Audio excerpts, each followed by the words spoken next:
The HOA believed they could bully a quiet woman. They figured trespassing, intimidation, and threats would make her fold. What they didn't count on was that my wife wasn't helpless, and she wasn't alone. Beside her stood two retired military working dogs, Brutus and Delta, trained to hunt down armed fighters overseas, not backyard intruders. So when the HOA thought they'd teach her a lesson, they walked into a fight they couldn't win. Before we get deeper, drop a comment with your country. Let's see how far this story spreads. It all began the usual way. A note taped to the door from the HOA president, Karen, "Get rid of the dogs. They're hurting property values." I laughed out loud. Dogs lowering value? That was new. But my wife Elaine didn't laugh. She knew HOAs had teeth, fines, harassment, even lawsuits. Brutus and Delta weren't just animals. They were family, battle-tested partners who had served with me until I retired. Loyal, controlled, and harmless unless ordered. But Karen didn't care. She saw weapons, not guardians. Then came another note, slid under the door with no signature. Comply or else. That's when I noticed the drone. Hovering low over our yard, close enough to make Delta snarl while Brutus tracked it like prey. One night I followed it through binoculars and watched it land right on Karen's balcony. At the next HOA meeting, I called her out. She didn't deny it. She just smirked and said, "Neighborhood safety requires oversight. If you're clean, you've got nothing to hide." That oversight turned into stalking. Boot prints outside our shed. Brutus barking at invisible figures.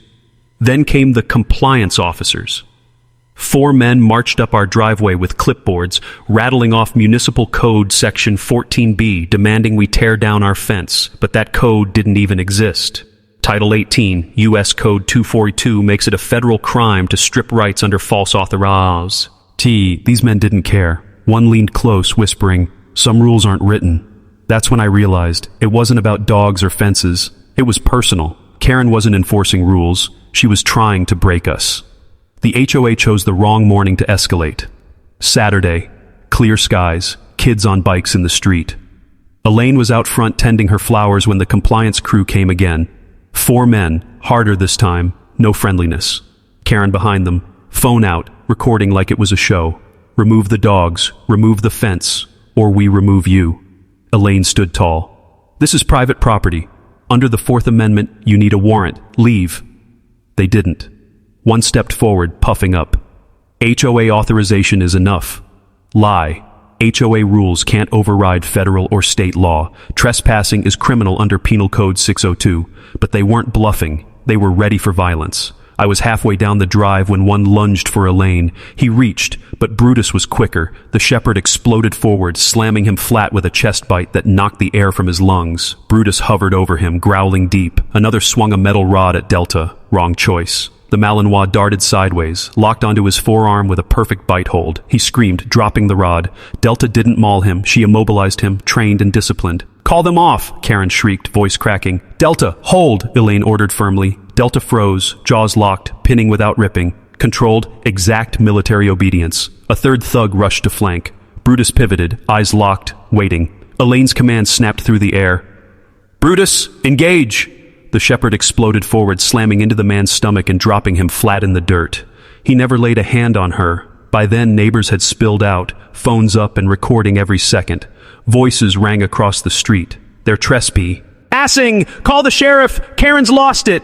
One attacker tried crawling away, but Delta's ears perked at Elaine's command, "Release." At once, she unclamped, stepped back, and sat neatly at Elaine's heel, steady and composed, like nothing had happened. That precision was the line between a house pet and a combat-trained partner. Karen's face twisted with rage. "This is assault! Your animals are out of control!" I stepped closer, phone held high, my voice carrying so the whole block could hear. "No, Karen. Under California Civil Code 3342, there's no liability when a dog defends its handler against trespassers committing crimes. You just filmed your own crew attacking my wife." Her bravado cracked. The crowd muttered, siding with us. The HOA's scare tactics had backfired. Their hired muscle lay humiliated on the ground while Brutus and Delta stood tall, tails wagging, waiting for orders. Still, I knew this fight wasn't done. Karen was not the type to swallow defeat.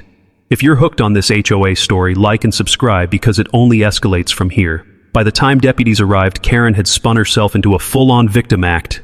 "They unleashed attack dogs on us," she shrieked, waving her phone like proof. "These beasts are weapons. They must be put down." Her thugs groaned behind her, nursing bruises where Brutus and Delta had put them down cleanly.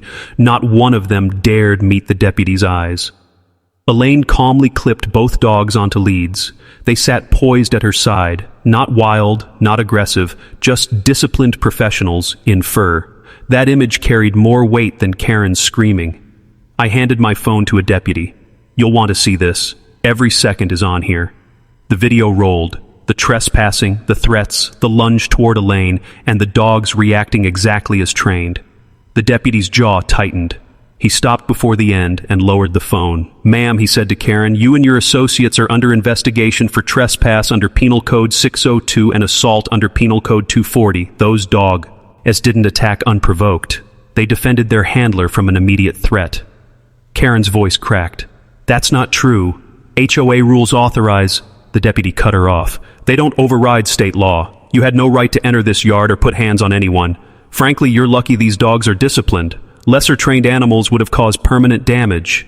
Brutus sat proud, chest out, eyes sharp. Delta fixed on Elaine, still and focused, awaiting her signal.